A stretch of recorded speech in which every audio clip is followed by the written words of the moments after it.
আসসালামু আলাইকুম প্রিয় শিক্ষার্থী। তো দেখো এখানে দেওয়া আছে যে x টু দি পাওয়ার 5 16807 হলে s কিউ এর মান কত, মানে x টু দি পাওয়ার 5 এর মান দেওয়া আছে, এখান থেকে এটা ইউজ করে আমাদের x কিউ এর মান নির্ণয় করতে হবে।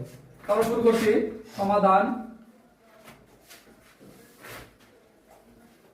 আচ্ছা, দেওয়া আছে, এখানে লিখে নেব দেওয়া আছে, কি দেওয়া আছে,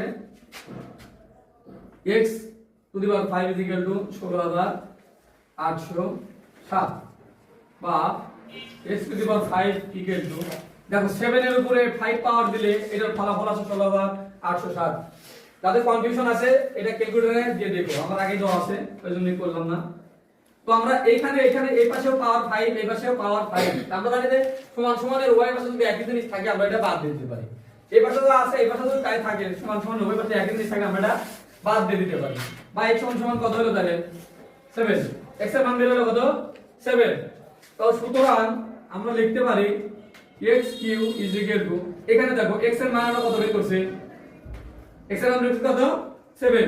আমরা এখানে যদি x এর পরিবর্তে 7 টা বসায় দেই, এর উপরে কিউব আছে কিউব দিলাম, তো এখন 7 এর উপরে কিউব, এটার মান কত বের হলো, কিউব করলে ফলাফল আছে 343। এটাই আমাদের অ্যানসার। অতি সহজেই কিন্তু এগুলো নির্ণয় করা যায়। ধন্যবাদ।